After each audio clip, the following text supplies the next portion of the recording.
ada orang yang dianggap nasihatnya sedemikian powerful seperti nasihatnya Tuhan, berarti orang ini kualitas nasihatnya itu benar-benar peka. Dan seperti saya katakan, ada satu firman, kalau kita tidak ngampuni, kita juga ujungnya nggak akan diampuni. Ya pasti masuk kemana loh? Ujung-ujungnya nasibnya kemana? Kenapa? Karena dia kecewa. Dia sakit hati kepada Daud. Tapi pada akhirnya, kalau kita membiarkan kebencian itu yang mengkonsumsi, menggerogoti saudara dan saya, kita yang akhirnya hancur.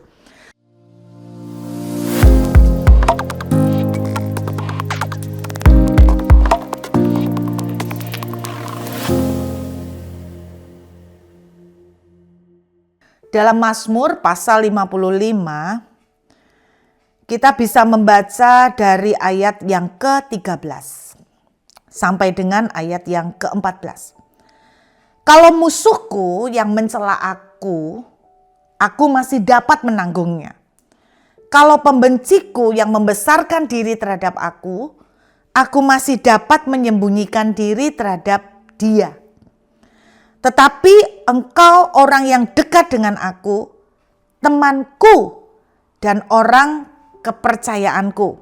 Ayat selanjutnya, kami yang bersama-sama bergaul dengan baik dan masuk rumah Allah di tengah-tengah keramaian.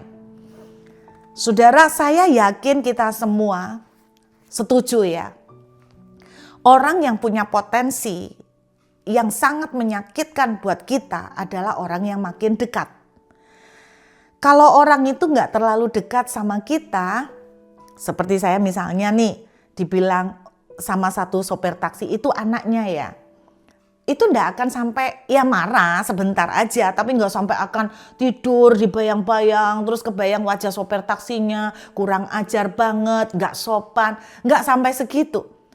Tetapi makin dekat orang itu sama kita, makin besar potensinya nyakitin kita. Jadi kalau saudara lagi sakit hati lalu saudara bilang begini, ini papaku yang nyakitin aku. Ini saudara sendiri yang menyakiti aku. Ini teman baikku yang mengkhianati aku. Ini orang tuaku sendiri memperlakukan aku seperti itu. Ini anakku sendiri yang sikapnya seperti itu.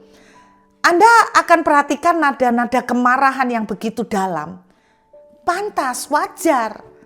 Karena memang yang berpotensi menyakiti saudara dan saya, itu orang yang makin dekat sama kita.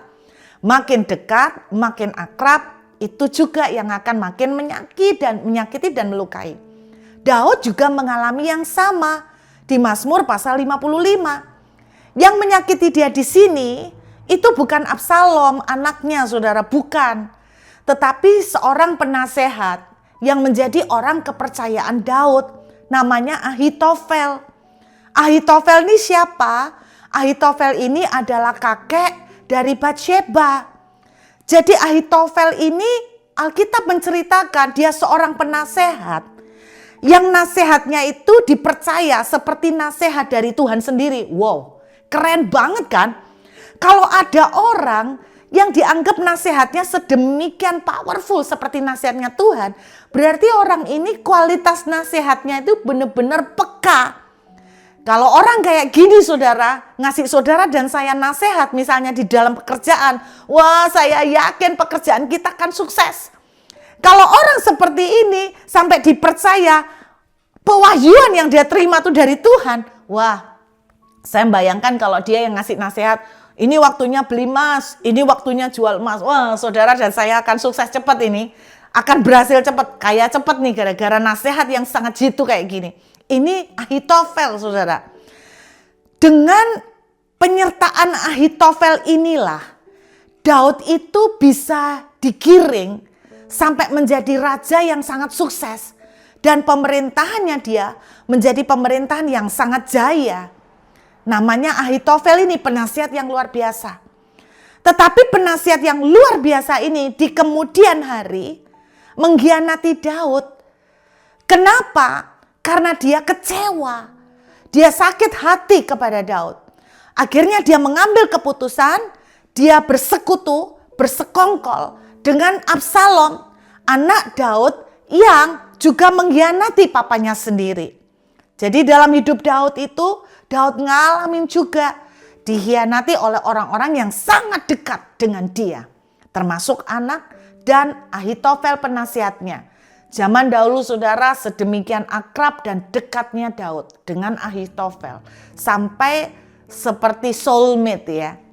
Nah Anda bayangkan dikhianati sedemikian rupa. Sampai Daud sendiri bilang kalau itu musuhku yang mencela aku tuh aku masih fine. Aku tuh masih kuat gitu loh. Tapi ini orang yang makan bersama aku, bergaul bersama aku, sama-sama melayani Tuhan, sama-sama ke gereja istilahnya, sama-sama rohani nih ceritanya. Pernah enggak saudara, atau mungkin ada di antara Anda hari ini, Anda sedang disakiti dan kecewa sama orang yang mungkin Anda percaya seperti mentor rohani, seperti kakak rohani, seperti hamba Tuhan yang Anda hormati lalu Anda kecewa. Dan ini yang dialami oleh Daud saudara. Kenapa Ahitofel mengkhianati Daud? Karena dia sakit hati. Kenapa sakit hati sama Daud? Berhubung dengan cerita Batsheba. Anda pernah bayangkan gak sih? Dia ini setia dengan Daud. Anaknya yang namanya Eliam itu juga setia mengiring Daud. Dia mainin cucunya, diperkosa, lalu rumah tangganya yang baik-baik dihancurkan oleh Daud. Dia kirimkan Uria suami Batsheba di pasukan depan, lalu mati di medan peperangan. Lalu dia ambil Batsheba, pertamanya dia tidak diakuin lagi, disembunyiin. Si Ahitofel itu saya percaya itu begini, mungkin dia akan merasa begini ya. Kalau kamu memang suka sama cucuku, ngomong deh secara gentleman. Jangan main kayak gini. Kamu mainin cucuku seperti barang. Seperti properti. Inilah kemarahan yang dirasakan oleh Ahitofel. Dia merasa bahwa Daud itu gak respect sama dia. Dia merasa bahwa Daud itu tidak menaruh hormat sama dia. Saya berpikir kalau saya di pihak Ahitofel, wajar gak sih saudara? Kalau kita marah, karena apa yang dilakukan oleh Daud itu keterlaluan, wajar nggak sih? Jadi artinya, saya bisa mengerti ada banyak kasus di hidup kita. Kita ini wajar marah, kita ini wajar terluka. Tapi sekali lagi saya katakan, kita tidak mau membiarkan marah dan luka itu menghancurkan kita. Dan cara setan berhasil, yaitu membunuh bahkan membinasakan. Mencuri, membunuh sampai membinasakan. Dan seperti saya katakan, ada satu firman, kalau kita tidak ngampuni kita juga ujungnya nggak akan diampuni. Ya pasti masuk kemana loh? Ujung-ujungnya nasibnya kemana? Ini loh saudara, jadi hidup itu sebuah pilihan. Kita mau milih terus digerogoti oleh kepahitan, atau kita memilih mau untuk menang. Dan kita memilih bukan karena supaya orang itu berubah. Mungkin sampai akhir orang itu tidak pernah berubah. Tetapi saudara dan saya yang berubah. Kalau kita melihat ujungnya dari cerita Ahitofel, kita tahu bahwa Ahitofel ini akhirnya kompromi. Dia bersekutu dengan Absalom. Lalu dia mengeluarkan nasihat yang tentunya tidak diurapi Tuhan lagi. Dalam arti saya percaya Tuhan menggagalkan nasihat itu. Jadi mau sepowerful apapun, Tuhan bisa menggagalkannya. Sehingga akhirnya Ahitofel ini merasa gagal. Merasa aku ini tidak bisa membalas dendam sama Daud. Aku ini merasa dikhianatin. Akhirnya apa yang terjadi? Dia bunuh diri. Yang saya tangkap adalah begini saudara. Tanpa saudara dan saya sadarin. Ketika kita membenci, menyimpan kepahitan, pada ujungnya tanpa kita sadari benar-benar sebetulnya kita sedang membunuh diri secara pelan-pelan. Pada akhirnya yang kita hancurkan bukan orang itu. Pada akhirnya yang kita hancurkan adalah diri kita sendiri. Kalau saudara pelajarin tentang orang-orang yang pahit hati. Misalnya Saul. Beberapa waktu yang lalu saya sempat membahas. Gara-gara terobsesi untuk mengejar Daud. terobsesi untuk hancurkan Daud. Jadi kalau dipikir-pikir nih, banyak ya orang itu yang istilahnya disakitin oleh Daud gitu ya. Entah sadar, sengaja atau enggak. Kalau Saul sih ya bukan salah Daud ya. Kalau Saul yang iri. Tetapi kalau yang kejadian Ahitofel, saya mikir Daud itu juga punya andil ngelukain Ahitofel. Tapi pada akhirnya kalau kita membiarkan kebencian itu yang mengkonsumsi, menggerogoti saudara dan saya, kita yang akhirnya hancur. Semua yang menyimpan kepahitan pada ujungnya itu hancur, saudara.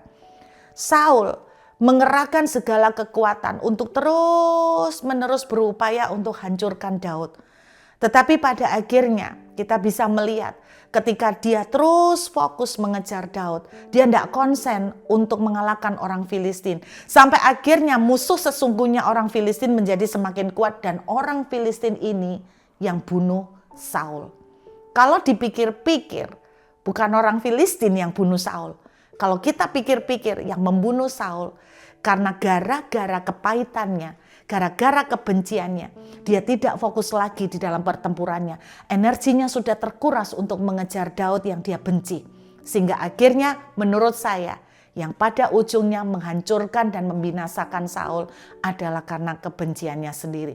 Saudara, setiap apapun yang kita benci, setiap apapun yang kita izinkan itu melukai kita, saudara, hati-hati.